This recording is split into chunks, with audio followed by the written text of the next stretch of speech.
Hello, I'm Forrest Sawyer. There are times when one person's character can change the course of history. As we saw in the last episode, the determination of George Washington saved the Revolution in 1776. In this, the fourth episode of Liberty, you're going to meet another amazing character, British General John Burgoyne. You may never have heard of Burgoyne, but because of events which he set in motion, you and I carry American, not British, passports. In 1777, General Burgoyne had every reason to be confident. The 13 states faced devastating odds. The colonists always had imported manufactured goods from England, so now they find themselves low on gunpowder, tents, even uniforms. At times, their soldiers must face the British Army with little more than sharpened iron spears. The states need help. Without support from a foreign power, the cause and the revolution will be lost.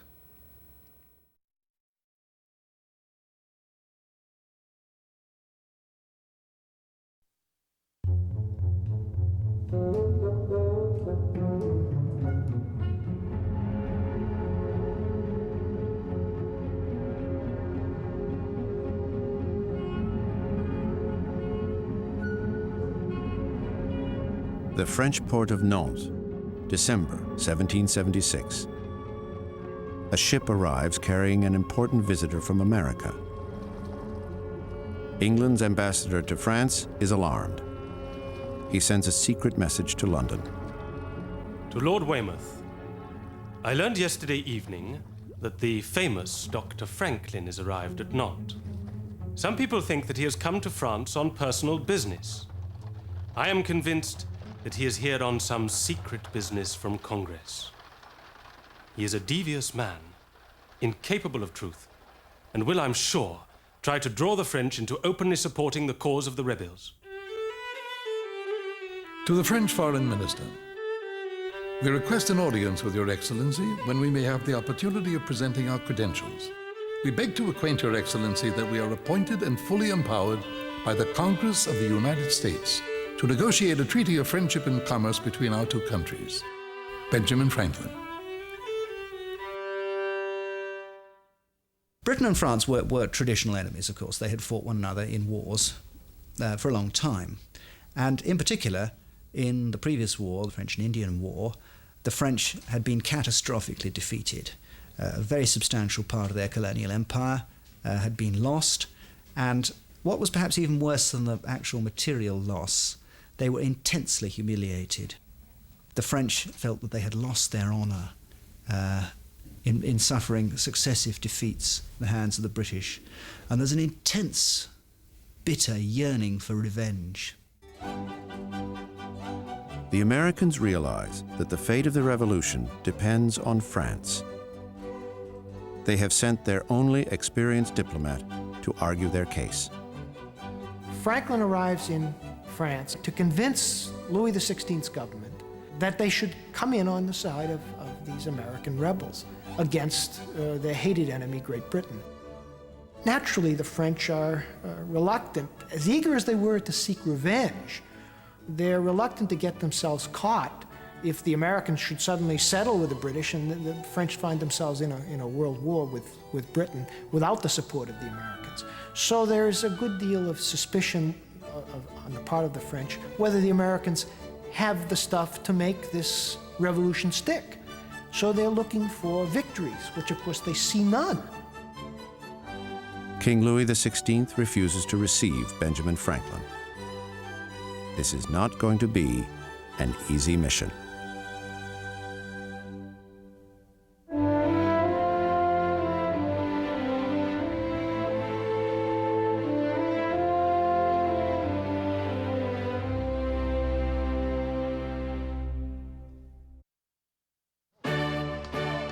Canada, June 1777.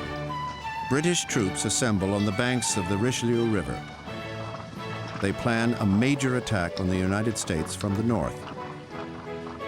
It is an enormous force, led by the dashing, theatrical, larger-than-life General John Burgoyne.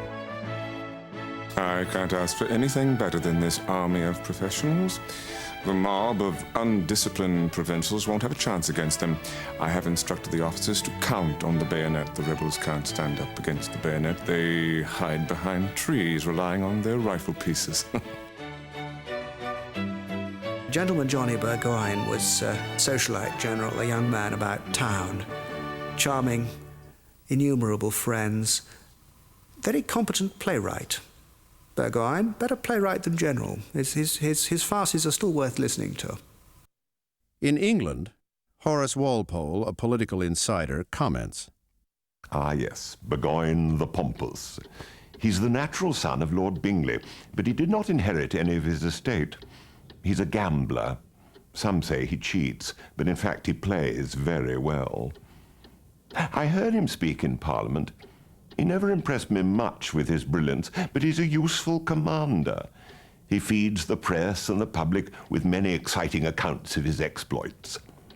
He's as noisy as Howe is quiet.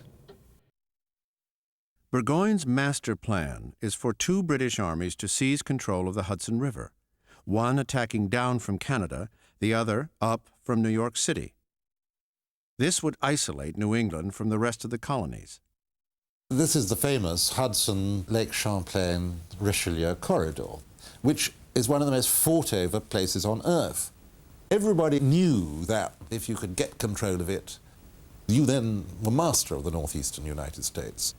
And it was particularly important for the British to have control of it, because then they could use Quebec, Montreal at one end and New York at the other as their two main bases, and just shoot up and down the corridor. And New England and most of New York would be cut off from the rest of what we'll call the United States. It wasn't yet the United States, but the rest of the United States. A young soldier fighting with Burgoyne, Sergeant Roger Lamb, keeps a diary of his experiences. This is going to be a critical expedition. General Burgoyne tells us to get ready. Ready for hard work. Ready to give our lives. We must not retreat. The soldiers board ships, and Burgoyne's armada sets sail.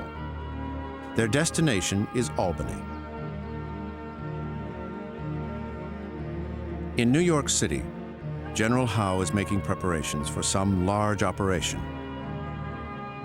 George Washington is with the main American army in New Jersey, watching and waiting for Howe's next move. General Howe's strange maneuvers puzzle us beyond measure. One day his ships seem ready to head up the Hudson. The next day they seem headed toward Philadelphia. I'm completely perplexed as to what his real design is. Our conduct must be governed by his. If we can keep General Howe at bay, I think any success that Mr. Burgoyne has will be partial and temporary.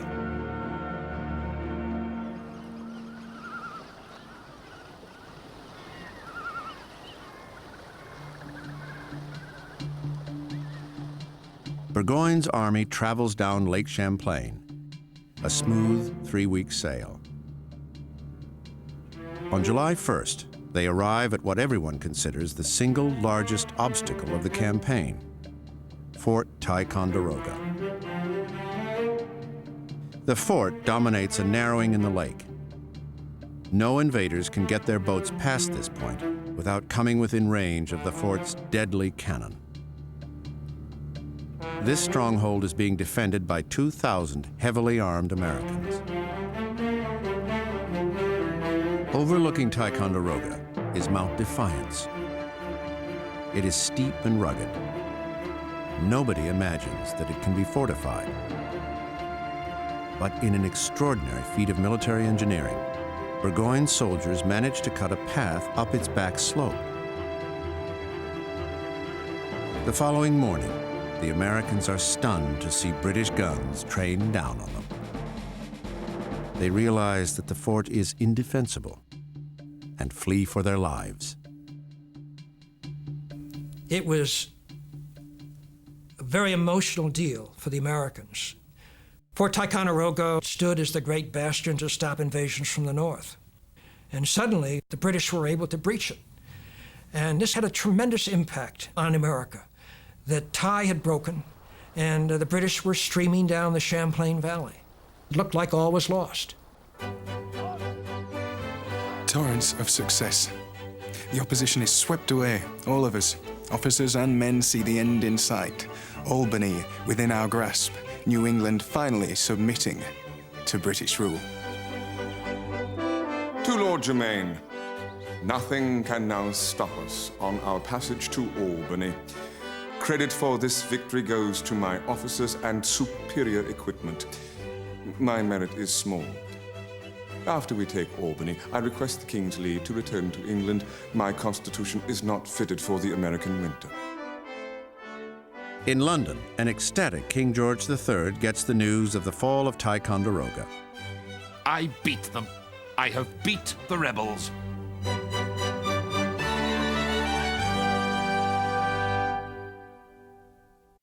In France, Benjamin Franklin's spirit is far from broken. He answers an inquiry from a British scientist with some timely advice for the king. You ask my opinion on whether King George's palace should have pointed lightning conductors or rounded ones. If I had one wish, it would be that he had no conductors at all. For it is only since he thought himself and his family safe from the thunder of heaven that he dared use his own thunder to destroy his innocent subjects. Benjamin Franklin. Franklin's hope of an alliance with the French king has been seriously damaged by the American loss of Ticonderoga. But for the French people, this master politician is fast becoming the Revolution's greatest salesman. He symbolized Republican simplicity, the new man emerging from the New World in America. He was a myth. The figure of Franklin was extremely popular. In each French home there was a portrait of Franklin. His face could be found on the bottom of beer glasses. He was everywhere. There's a kind of radical chic running through the French aristocracy, a kind of excitement over this new Republican America, and Franklin plays upon it superbly. He is well aware of what he ought to do as a traditional ambassador, but he doesn't behave as a traditional ambassador. He dresses in plain clothes, he wears no sword, he wears no wig, and as you can well imagine in the court of Versailles, this was astonishing for an ambassador to present himself in such a plain manner. Talk about propaganda. Franklin had a very keen sense of this. He was able to spin images that could incarnate the cause. His movement to the little fur hat was very much in keeping with this. You know, there's a portrait of Franklin looking very much the dandy with his silk vest and his gentlemanly clothes. All that was abandoned for the fur hat. He became the natural American. Franklin's fur hat and Republican ideas are the rage of Paris high society. But this is not enough to sway the king. Now more than ever, he wants proof, hard proof in the form of military victories, that the 13 states can hold out against the British.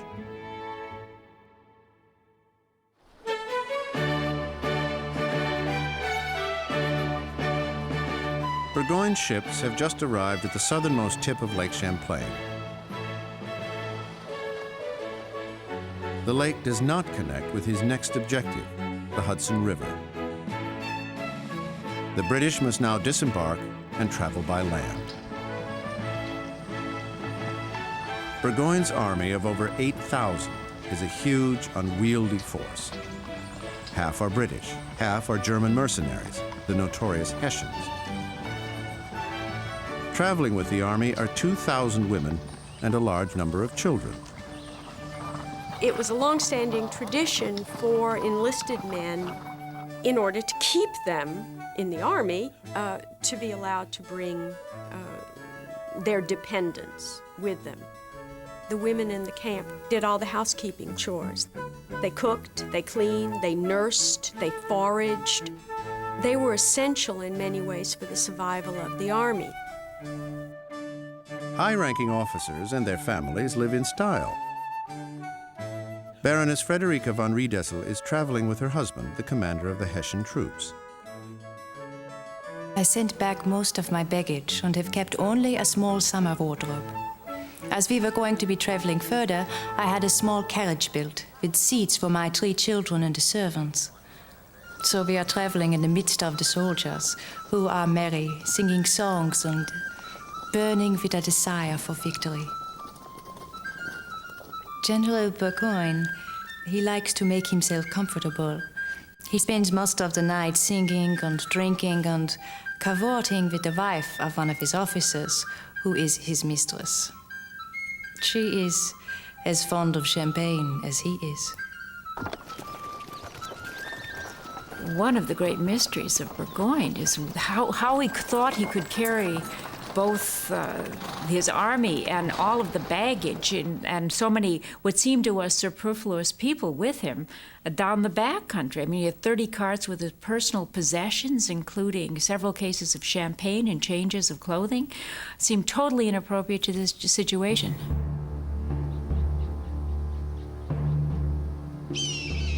Burgoyne is moving through a vast wilderness. This is hostile territory. Every hill, every river presents unseen hazards. To guide him to the Hudson River, Burgoyne has recruited a force of Iroquois Indians.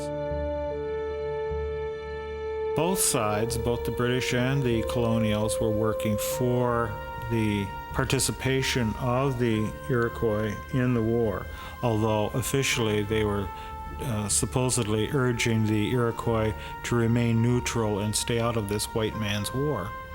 When it came time for the Indians to choose between the Americans and the British, most Indian peoples found it easy to choose the British instead of the rebellious Americans. For generations, they had been living side by side with the Americans, and they didn't actually like the Americans very much. The Americans tended to move in on Indian lands without asking permission and without having a treaty. It was the British who had tried to keep this kind of land encroachment to a minimum or to eliminate it altogether. Native American people fought for their own homes. They realized that if the colonists won, that their lands would be overrun. They had no great alliance or great support of the British government, but they realized that the British government was their only hope here in defending their homeland against the colonists. It was the lesser of two evils, but it certainly was the preferred choice. Those Indian nations which joined the British have sent Burgoyne 400 of their finest warriors. They will be his scouts, the eyes and ears of the invasion.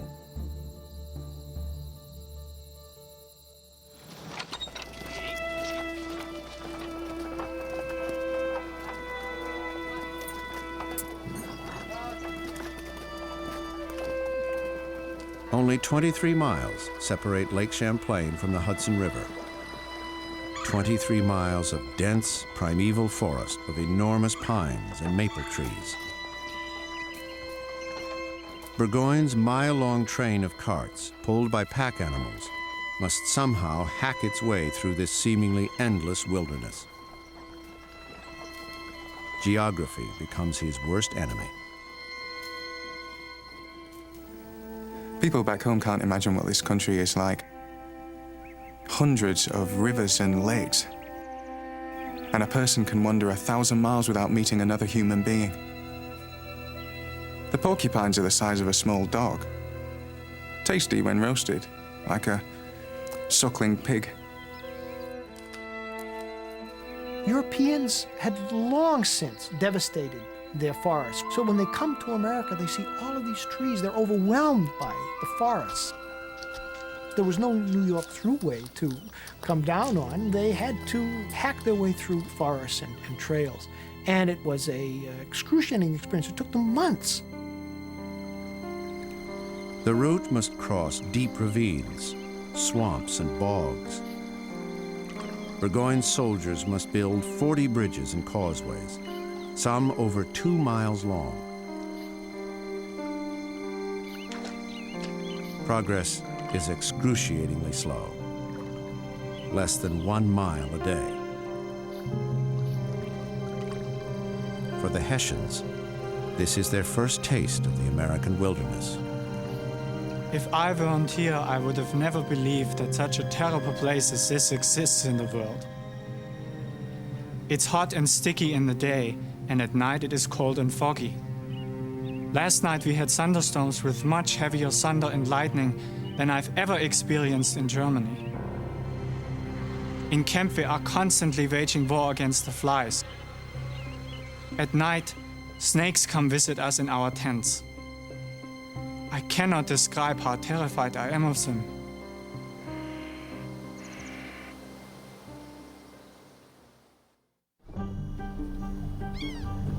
In New York City, the other British general, William Howe, is loading supplies and 18,000 of his troops onto ships.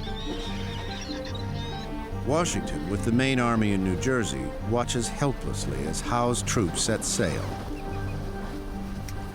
On a clear July day, the Armada disappears over the horizon. All he knew when Howe left in the fleet sailing out of New York Harbor was that Howe had gone out of New York. Where was he going to show up? Was he going to be at Philadelphia? Was he going down to Chesapeake Bay? Washington had to move his army to counter Howe.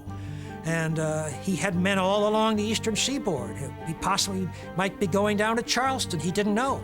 But he had to keep his army mobile and ready to chase Howe to counter wherever he showed up.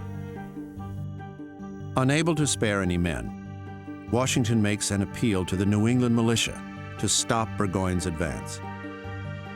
Gentlemen, General Burgoyne's plan is to cut communications between the northern and southern states. He must be speedily and vigorously opposed. We are looking to your militia for support. Every motive of self-preservation, of liberty and happiness has a claim on your efforts. General Washington. As Burgoyne begins to approach more populated areas, he too makes an appeal to the inhabitants. This crusade is to restore to you the blessings of legal government. You Americans are invited to join us in this glorious task. Civilians will not be bothered if you remain quietly in your homes and make available to our army forage for our animals.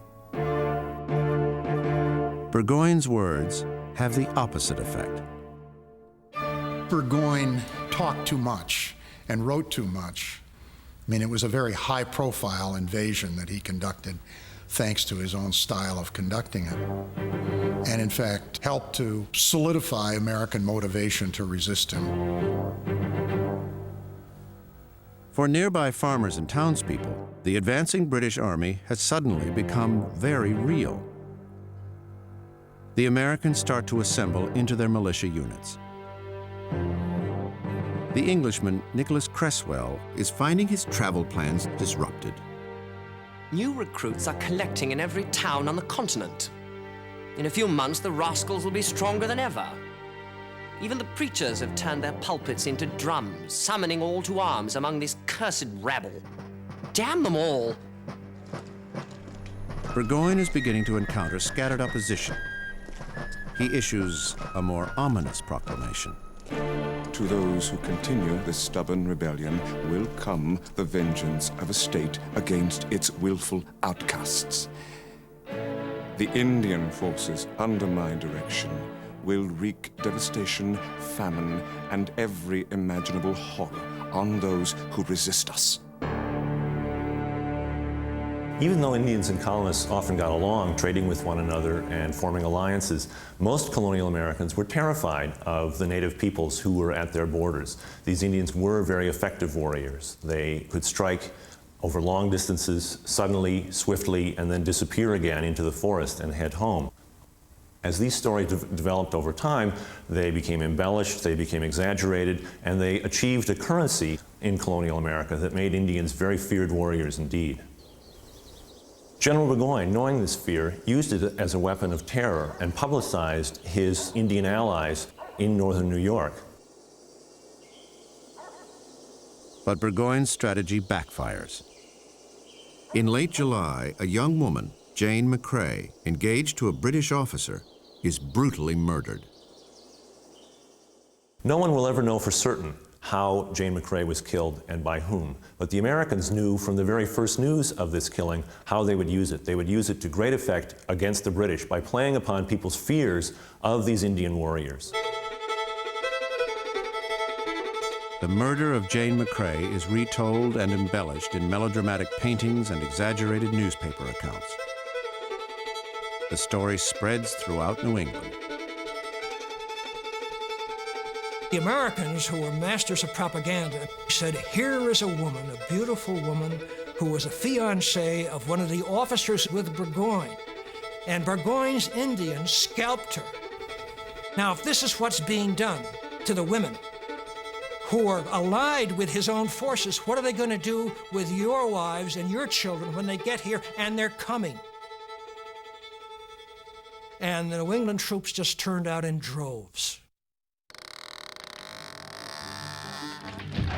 The swelling American forces slow Burgoyne's progress. The rebels block the way with huge trees. They burn bridges and divert streams, turning Burgoyne's path into a swamp.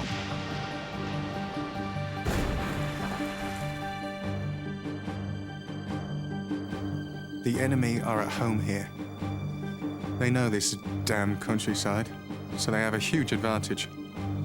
Every step for us, scouting, reconnoitering, brings new perils. Everywhere there are streams to cross and bridges to build. It takes a week to advance 1 mile.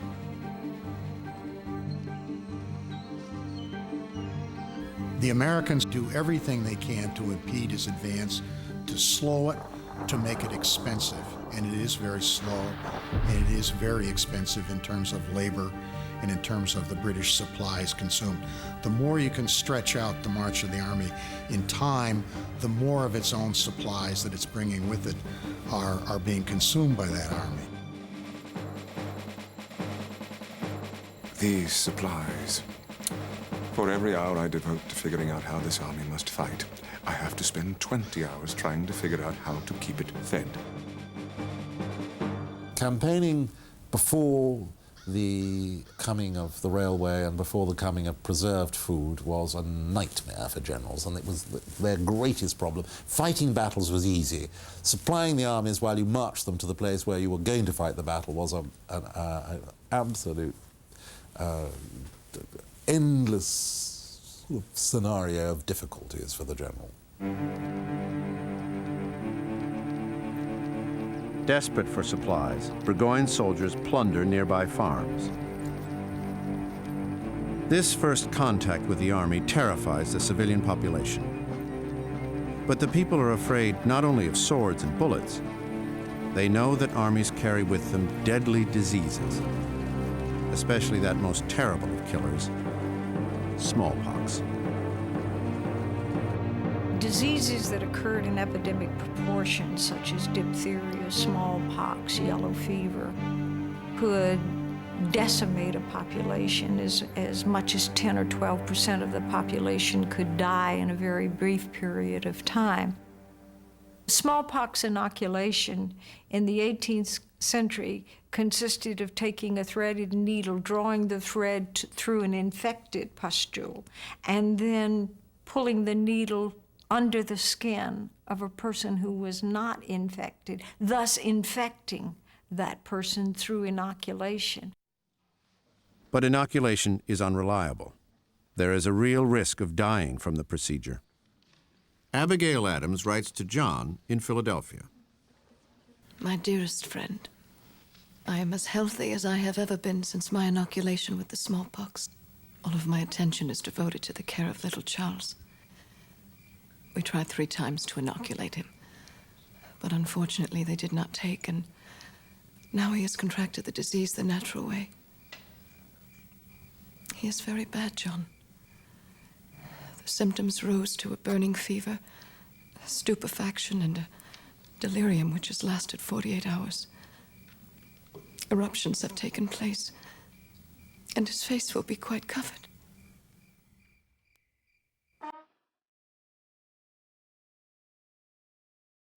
August 1st. Burgoyne and his troops have finally reached Fort Edward on the Hudson. It has taken one grueling month to go a mere 23 miles, and he has already lost a large number of his troops to disease. Before they can advance to Albany, they must wait until their supplies catch up with them. Stuck here in the middle of nowhere, waiting for our supplies. Hot, so hot you couldn't breathe inside the tents. Everyone has dysentery. Have to keep on working if we want to stay alive.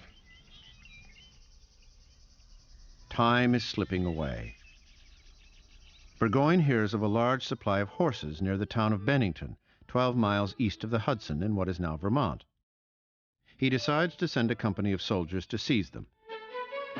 He expects no opposition. We have reliable reports that 80% of the population are friends of the British cause. All they need to come out of hiding is the arrival of our army to protect them.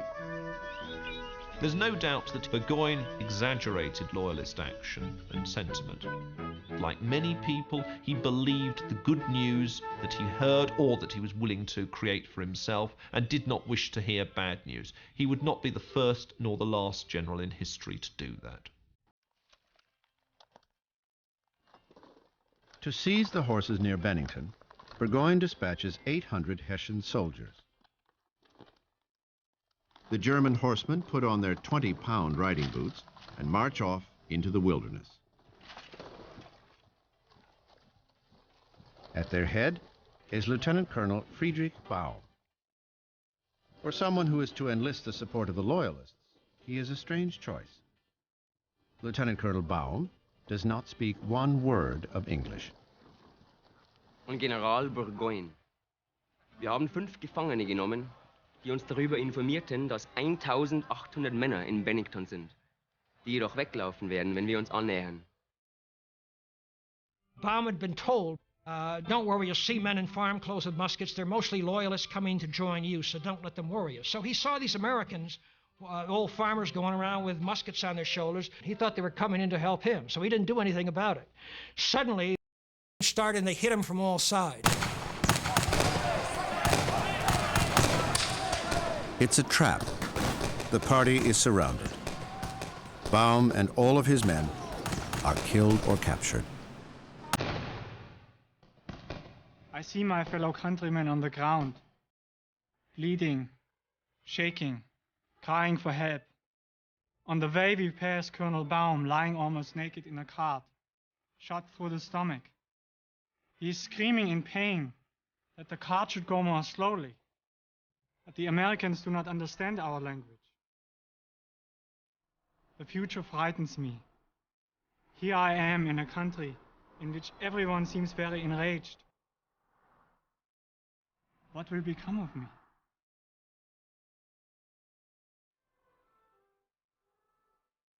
Burgoyne has miscalculated. Not only are most of the local farmers hostile to the British cause, worse, they are armed. This was not anticipated by the British, because Britain was not a country of an armed people. The ordinary people are not allowed to carry weapons, and the notion of an entire countryside of farmers turning out with muskets to fight was quite alien to the British rural scene. The great bulk of the country is with the Congress, in principle and zeal. New Hampshire, a country almost unpeopled in the last war, is now crawling with the most active, most rebellious race on the continent, and hangs like a gathering storm on my left. He had to consider whether it was prudent to go on. The season was getting late, the New England militia were gathering, there was no evidence that Howe was going to support him adequately from the south. Reason should have suggested that he stop and that he abandon the expedition, and he didn't. Why? I think vanity. He said later on in the House of Commons, what would the army and the country have thought of me if I'd stopped?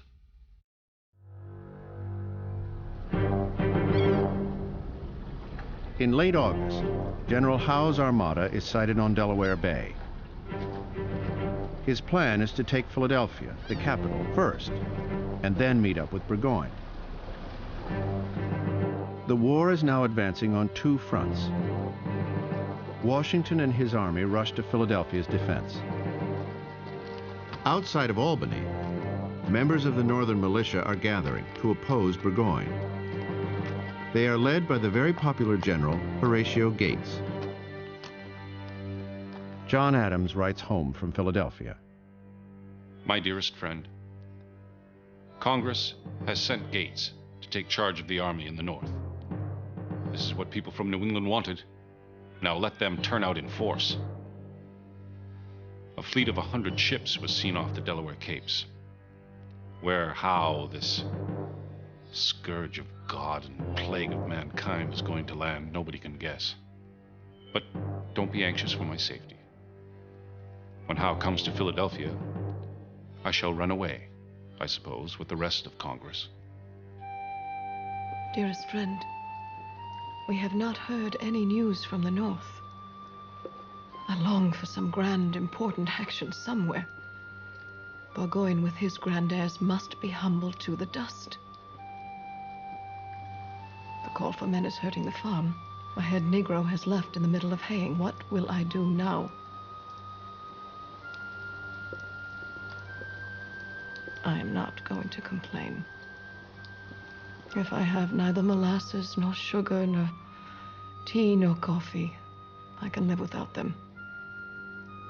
As long as what I enjoy I share with my dearest partner, and with liberty.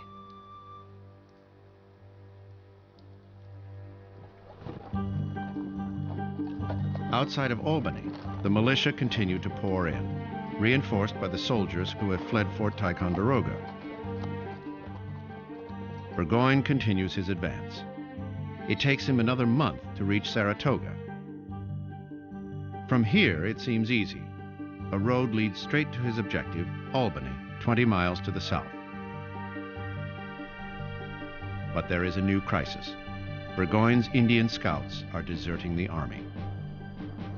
Once the campaign begins to be too long, and I think they probably sense before anyone else does, Americans or British, that this is going badly, they begin to drift away. They disappear. So by the time he gets into the real combat zone of this invasion, he's lost his screening force. Without his Indian guides to serve as his eyes and ears, Burgoyne has no way of knowing where the enemy is or how strong their forces are.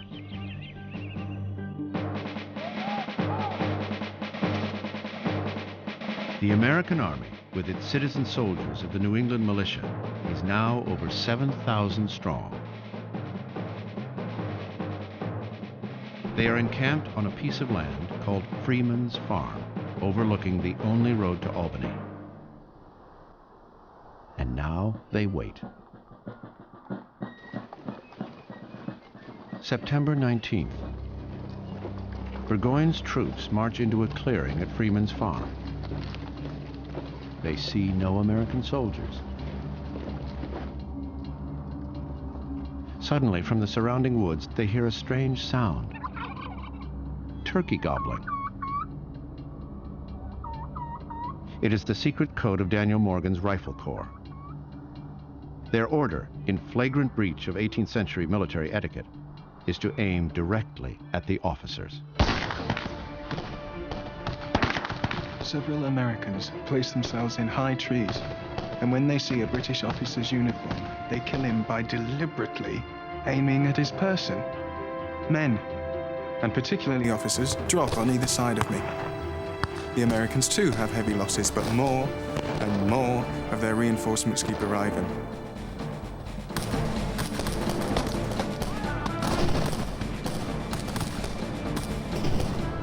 Burgoyne is astounded. Not only has a huge army assembled from nowhere, worse, the Americans, whom he has called a mob of undisciplined provincials, are clearly able to fight. Burgoyne sends a frantic message to General Howe, who he assumes is still in New York. The American army now between us and Albany outnumbers us. No operation, my lord, has yet been undertaken from New York to support us. There is no movement up the Hudson River. I never dreamed I would be left to make my way through this hostile countryside, surrounded by enemies, without any cooperation from New York. Burgoyne!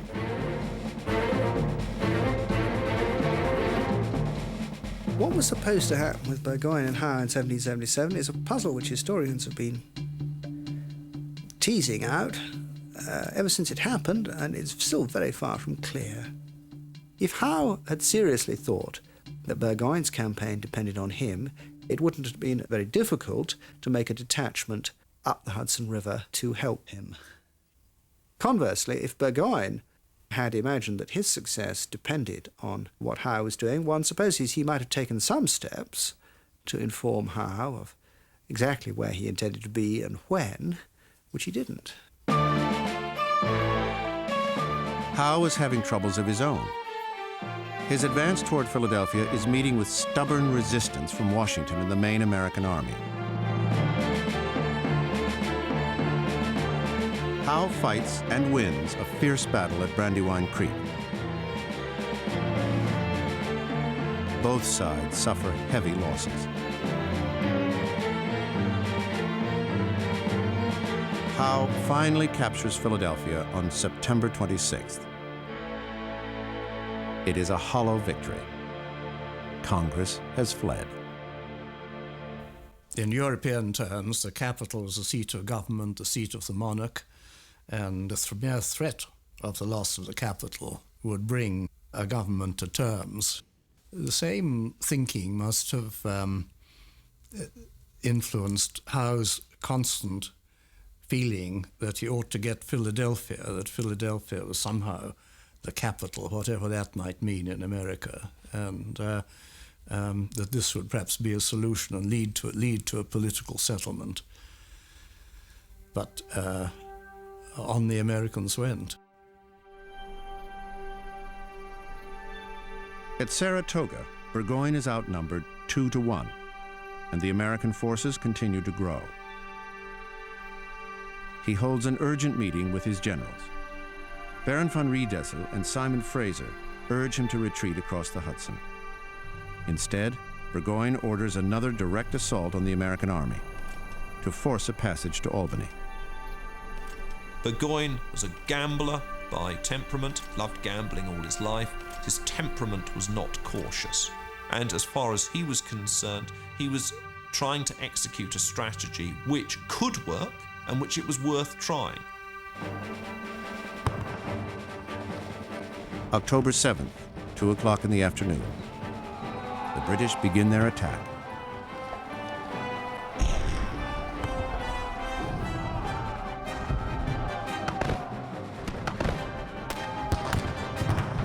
The American response is weak. General Gates refuses to leave his tent. The minute Burgoyne showed up, Gates didn't know what to do. Gates's strength was as a paper shuffler. He could administer and work at a desk. He just was not a fighter. Once the battle began, he was worthless, literally, on the battlefield. Seizing the initiative in the field and leading the counterattack is the most brilliant and fearless general of the American army, Benedict Arnold. Arnold rides up and points his sword at the enemy. Morgan's men, urged on by Arnold, hurl themselves against the English and Germans with deadly fire from their rifles. I can't describe the bravery of Arnold on this battlefield. He's inspired with the fury of a demon. 3 years later, Arnold will become the Revolution's most famous traitor. But in 1777, at Freeman's Farm, he is its most heroic fighter.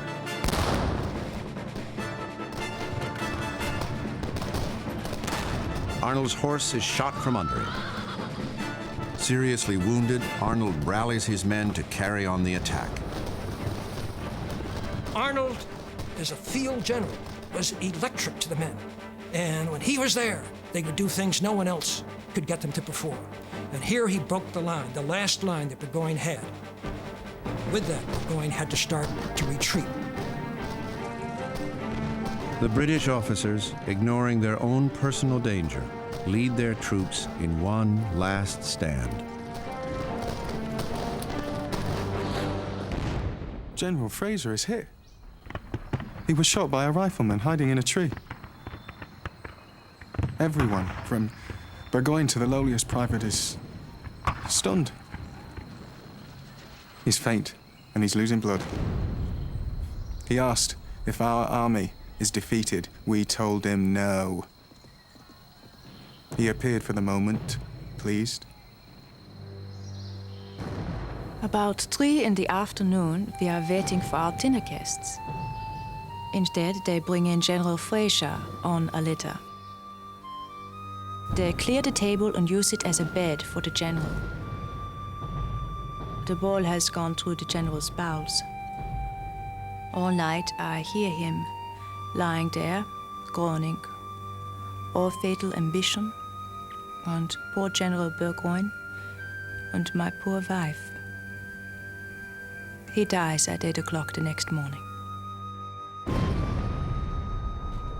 The supply of rebels is inexhaustible. It's like Hydra's head. When you cut one snake off, 7 more spring up in its place. For 3 weeks, no one has slept through the night. We are running low on rations. To keep spirits up, I have ordered the distribution of the last 12 barrels of rum.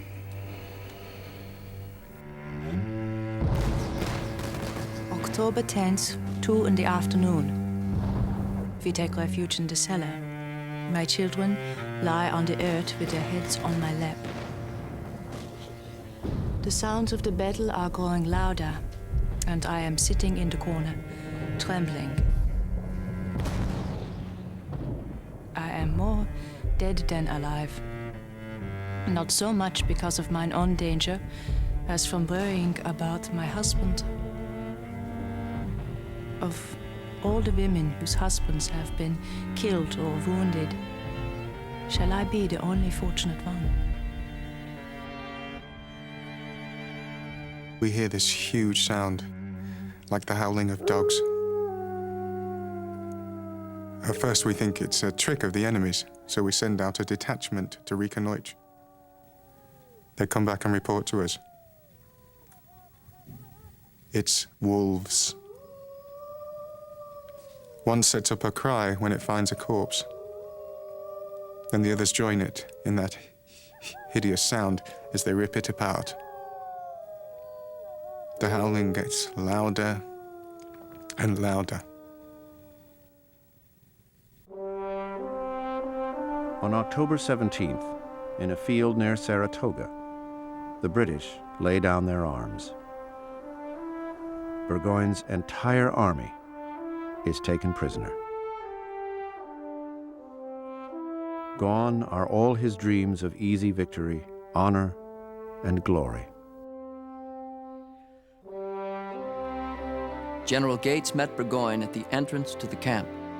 The fortune of war, General Gates, has made me your prisoner. Burgoyne drew his sword and handed it to Gates, who received it with a bow and returned it to its owner.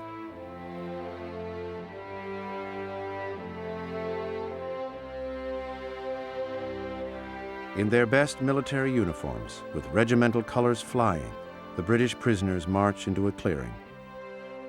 They see, for the first time, the face of their conquerors. Row upon row of plainly dressed citizen soldiers, old men and young boys, free blacks, ordinary Americans. A British officer would write that he felt as if he were looking at a new race of men.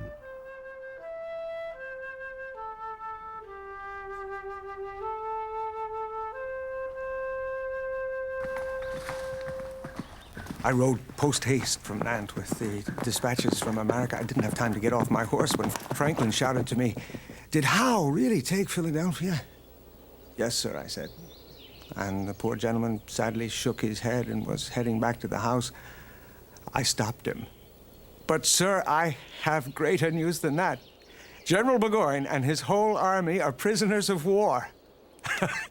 The effect was electrical. This is Franklin's moment of triumph. Saratoga has changed everything. He is finally received by the French court. To Catherine Green, your troubles will not last much longer. We have formed a treaty with the French. This alliance will serve to keep the English bull quiet and make him behave himself. His horns have been shortened. Benjamin Franklin. The Americans now have as their ally one of the great superpowers of the world. For the British, it is a different story. They now face the prospect of a world war. From the point of view of the British government, that meant a real war against a real enemy, an enemy that spoke a foreign language, a dangerous enemy, an enemy that might invade, an enemy that might overthrow the kingdom. Not just troublesome political issues, not just expensive and complex colonial problems, but real serious mortal peril.